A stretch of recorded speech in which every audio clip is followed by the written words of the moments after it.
Another edition of the Jim Barron Show presented by Geico. I'm your host, Ben Wagner, as we talk about wins, milestones, and awards on this week's edition. Thanks for joining us here on GoGriffs.com and across the Golden Griffin Broadcast Network. We've got the head coach, Jim Barron, with us here once again as we work our way towards a huge week of Golden Griffin basketball. A big showdown, of course, with a lot of Western New York ties.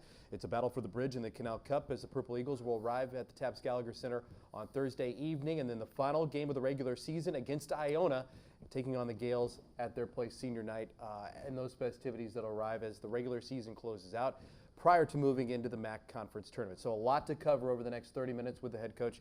And Coach, congratulations on a really fine win, especially coming away from that weekend and logging your 460th victory. Well, Ben, I tell you, it was very, very memorable, but also was very exciting for the players.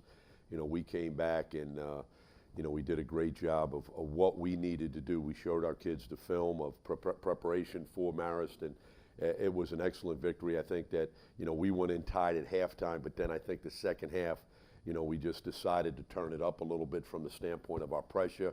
We really forced the issue and forced them to turn the ball over. And I think one or two possessions, all of a sudden we go up 5 points, and then we were on our way from that point on. It was really nice to see the scoreboard light up. You got over that 80-point mark with 81 points and an 81-66 victory over the Red Foxes. One thing, though, recently, the defense has also been ratcheted up, and I think that's a really important piece. Well, it's an important piece because, you know, we did turn them over, and they're a team that if you give them, they're very good in their half court, and as you can see, they turned around and beat Ryder. So, you know, they're a team that's, they have a lot of potential because they can really shoot the three ball.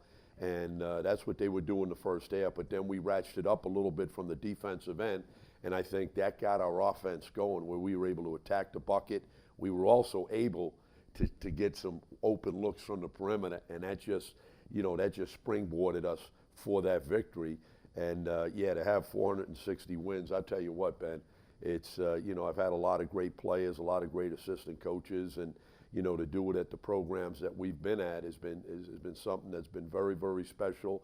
Also, to coach my two sons, you know, to coach Billy or to coach Jimmy, you know, during that time, you know, makes it very, very special. But I tell you what, a lot of those victories are very, very difficult victories. People don't understand because today, you know, we don't have the luxury, you know, of buying so many games like some of the big schools do. And some of the big schools buy, you know, they might buy 10, 12, 13 games a year, where all of a sudden now people, you know, they don't, first of all, a lot of times they don't want to play us because of, you know, what are you going to get back from it? And again, it's not like the past, where in the past you can go home and away with a lot of teams because they didn't have the conference plays. But now all of a sudden you got conference playing.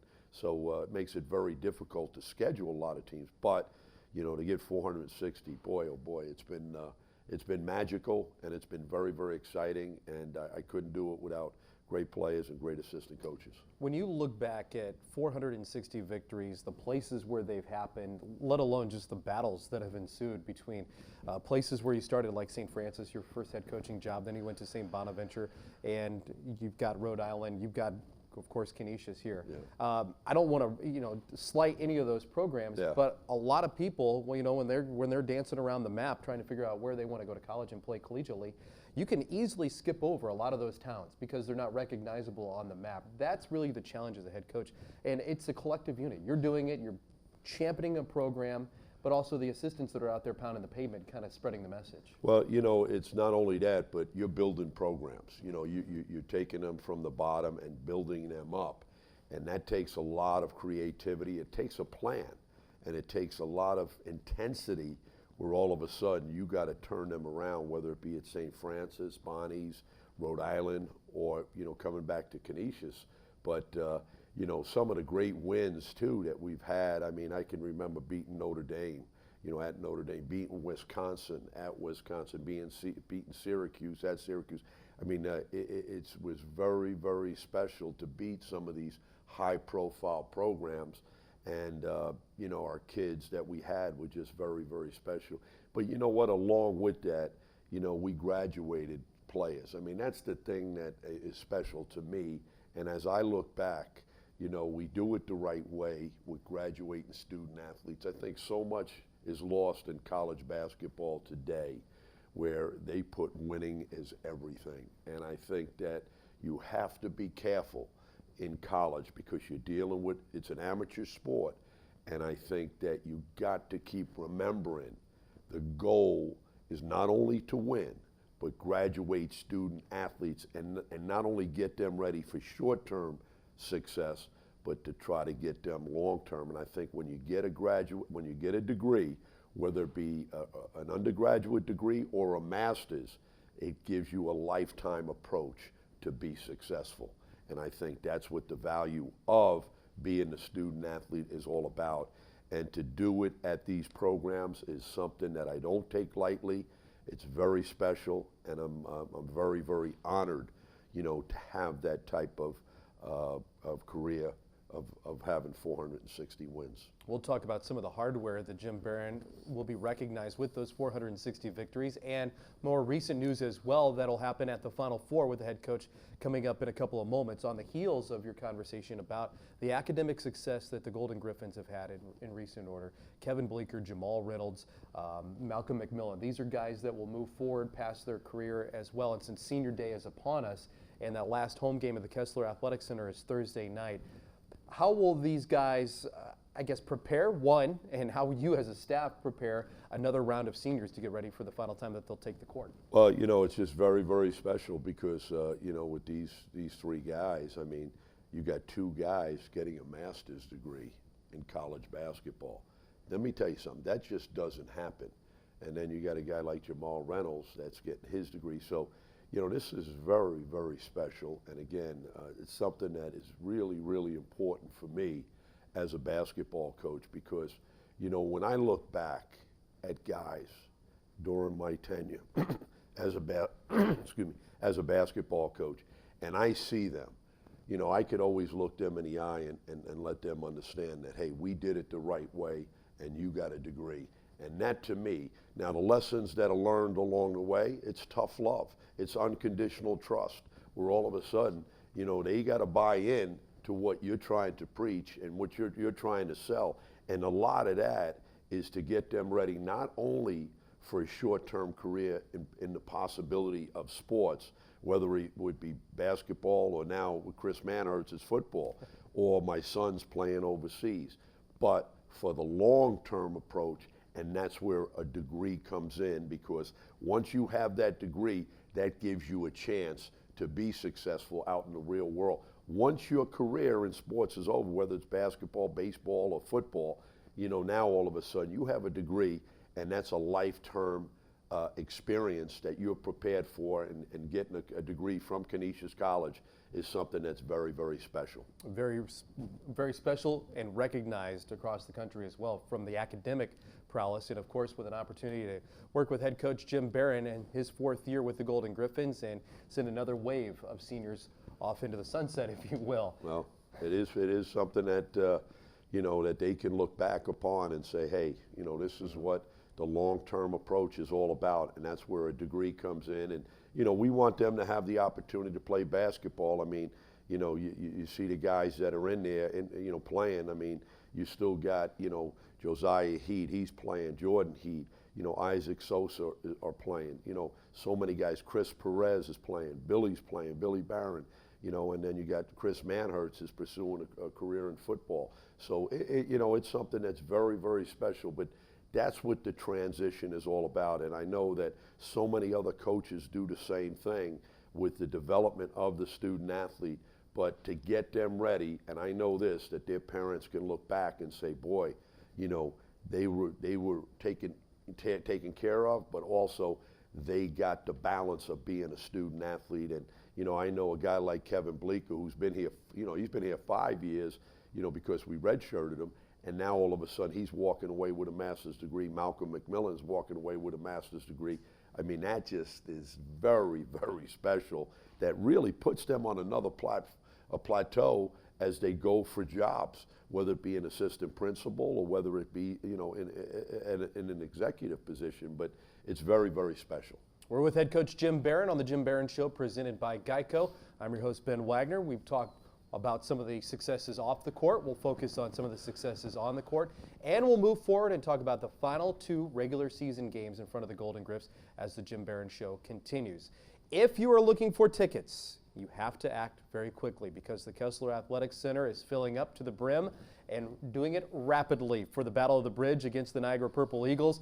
Tip-off on Thursday evening. You can find all the schedule information and details about what will be going on, especially those student athletes and students, part of the C Block. Go to gogriffs.com or call the ticket office at 716-888-TIXX. That's 888-TIXX. We've got more of the Jim Barron Show coming up in a couple of moments. We'll talk about the matchup with the Purple Eagles, the Iona Gales, and we'll talk about the recognition of the head coach coming up at the Final Four in Houston as we continue here on the Golden Griffin Broadcast Network.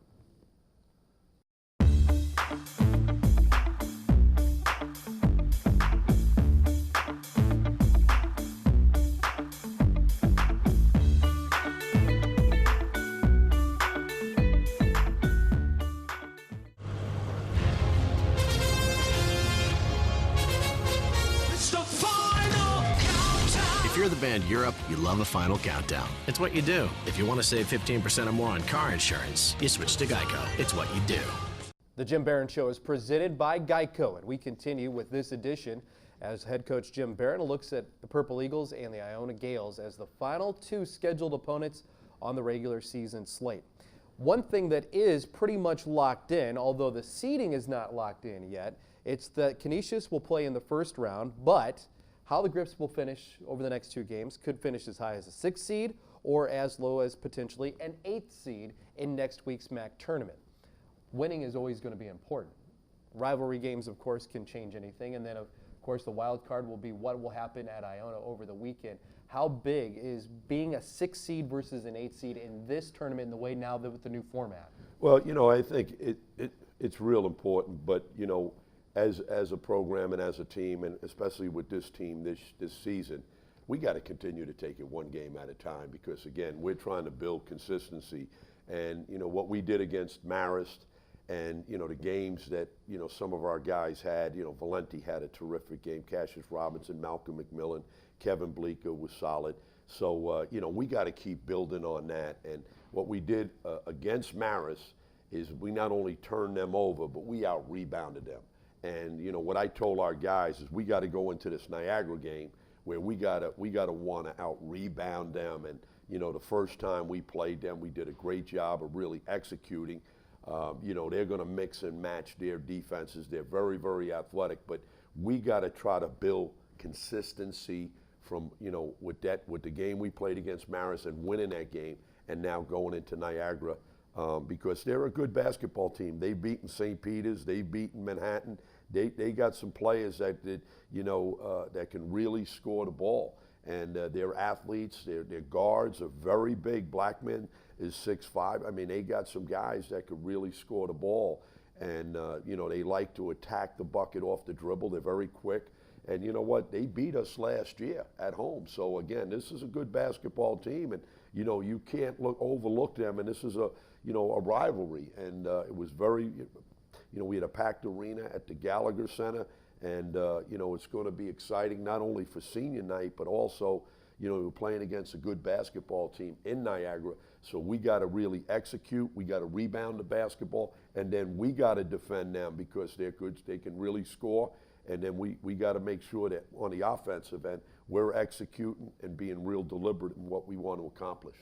3 out of the last 4 opponents that the Golden Griffins have faced have shot 40% or less. That has stemmed then some offensive success for the Golden Griffins, and specifically Cassius Robertson.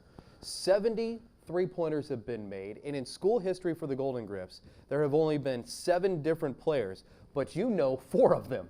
And that really is the change in the system and how the Golden Griffins attack on the perimeter, and then within the rhythm of the offense as well, what it opens up on the perimeter. And Cassius had a really strong finish to last season. Is he kind of replicating that now? Well, he's a guy that, again, he started all along. And, again, he's growing and he's learning and he's developing and he's maturing. And that's what we expect from our players, is for them to get better, for them to get more consistent with understanding. But, when you got guys like Chris Atkinson and Malcolm McMillan that can really get into the paint and then distribute the basketball, it makes it terrific. When you get second shots and all of a sudden you kick it out, now you got guys like that are on the perimeter. And you could see in professional basketball, the three-point shot has really changed basketball over the last 5 to 8 years. And the reason being is because, 3 points is a lot bigger than 2 points. And when you see the Golden State Warriors and what they've done in professional basketball, they've changed the dynamics. Usually in the past, you've had post players that have been very physical, very aggressive.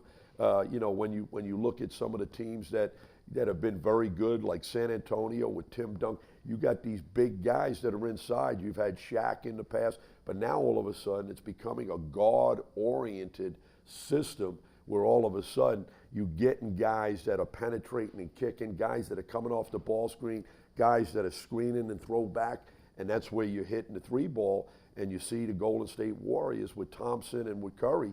I mean, it's changing the flavor and the dynamics of basketball across the world, and that's the beauty of it, and that's why we've always been able to shoot the three-point shot, because I've always been a big believer, and you and I have talked about international basketball, but it's a tremendous commitment to be able to play that way, because again, professional basketball, international, professional, and college basketball, the three-point shot is really becoming major league.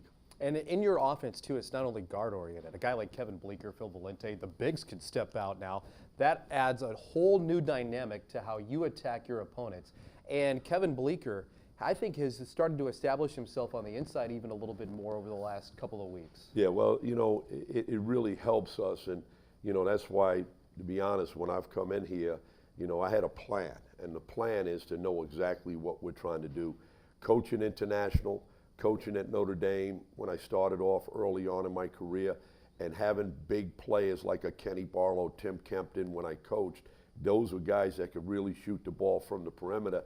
And as a basketball coach, I'm just a guy that's very versatile, but I'm also a guy that likes to shoot and score the basketball, whether it's a big or whether it's a guard.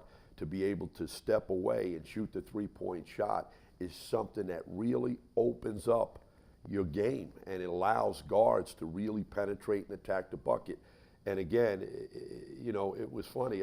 I was recruiting, and I ran into a guy named Raja Bell who played for the Phoenix Suns, and I was at his practice with Mike D'Antonio when all of a sudden I revved it up as a college coach when I saw the old Phoenix Suns with Raja Bell, Steve Nash, Amari Stoudemire, Boris Diaw, and they were a team, professional basketball, that really loves to run and really loves to shoot the three-point shot. And, I learned an awful lot from being at that practice for 2 days and watched them and talked to Mike. I mean, it was just incredible. And him and I talked about it and how valuable it was for his career, because he played 9 years in the NBA.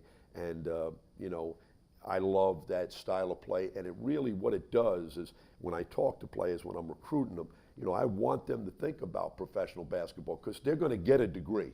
That's, to me, that's automatic. But, to have a chance to play the professional basketball, you got to be able to go inside and go outside, and three-point shots are a big part of that. Do you remember when your mentality or your philosophy really sank its teeth into that running grips mentality that we've talked about over the last 4 years? Was that really a big piece of it, that story, or was there something else that kind of fed into it as well? No, that was a big thing, because I knew what I wanted to do. I did it at Rhode Island, and to be honest, I mean, I was doing it back when at St. Francis, but really I kind of revved it up, the middle of, a little bit before the middle of my time at the University of Rhode Island. And the reason was because I had some guys like a Delroy James and Jimmy Barron and Kaheem Seawright, guys that can step away and shoot the ball, but also guys that can be on the basketball on the defensive end and really to rev it up from the standpoint of really committing to run the basketball. It was funny, I was watching our game against North Carolina when we played them in the semifinals of the NIT championship, and they had just coming off to win a national championship the year before. And we revved it up on them, and they tried to rev it up on us. And we ended up losing the game in overtime, by 1 point, but that game was really, really revved up, and we didn't miss a beat with staying with them the whole game, because again, that's how we play. And when you play that style, it really gives you an opportunity to not only be good, but to try to be a great basketball team. And I couldn't be more happy as we have moved forward to kind of try to build on that. Coach, you bring up a funny point about going back and watching an old game. If you're a lawyer and you want to reference a case and see how it was prosecuted or whatever, some of the intricacies of how a case was broken down, you can always go back to the books.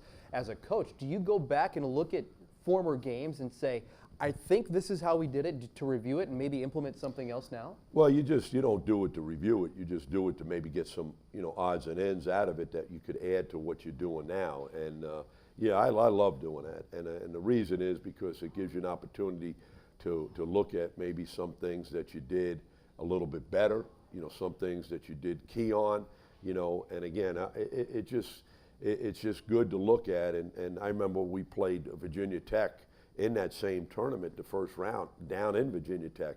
And, I watched that game quite often just to go back and see how we spaced the floor, see how we picked and pop, again, see how we pressed, because I remember we turned them over 11 times in the first half. And again, it just helps to, re-emphasize some of the things that are important as a basketball coach, as you have new guys coming into your program and you're trying to build that consistency, whether it be on defense or whether it be on the offensive end. And it just gives you confirmation as far as what you're doing and how fast you need to go. Pretty awesome stuff. I love talking film exchange, but now, of course, you're breaking it down instantly with the advancement of computers and all the new software and the way that video is now housed for many, many collegiate organizations and even professional basketball as well. We're a little bit behind schedule, have to take our final time out with the head coach, Jim Barron. He's joining us here on one of the very final Jim Barron shows. We'll talk more about that and, of course, hardware to be handed out at the Final Four in Houston as the season winds down and everybody moves into conference tournament time. So we'll take our final time out here on the Jim Barron Show, presented by Geico. We'll be back in a moment.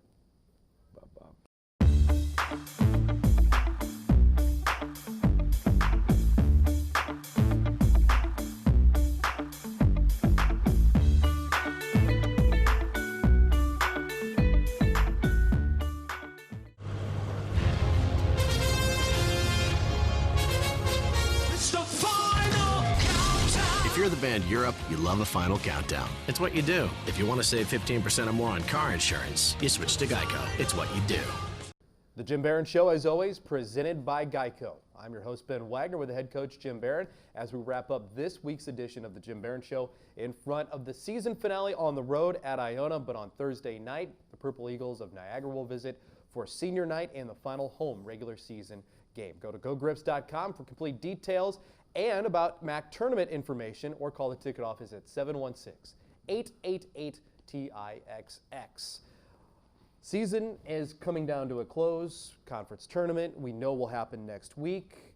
Looks like the Golden Griffins are locked into that first round game, whether or not they're a 6 seed all the way to an 8 seed, still to be determined with the rest of the league play as well. So there are still some question marks, but one thing that is for certain, you will have an appointment at the Final Four in Houston. Whether or not the Golden Griffs are there playing, you will definitely be there and recognized by the National Association of Basketball Coaches and a Lifetime Achievement Award. On top of the same week that you won your 460th game, you're not only going to be recognized for all the wins that you have, but also your commitment and development of the game here stateside and abroad. Well, it's given by the International Committee, and I'm very, very honored, and it's a tremendous honor from them, and I've been a part of them for over 25 years, and it's a great organization, and we try to do so much to bridge basketball across the world.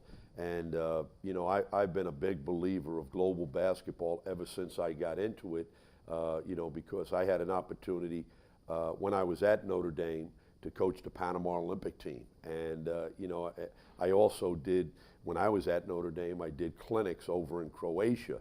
And I also recruited Drazen Petrovic, a great player who passed away, and played for the Croatian national team, but also played in the NBA with the New Jersey Nets and the Portland Trail Blazers. But, you know, I think it's a tremendous honor, and every year, you know, we're a part of the international committee where we allow coaches from all over the world to come to the Final Four and be part of our association.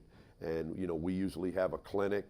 We also have a forum where we talk about the importances of compliance. We talk about the importance of coaches developing themselves.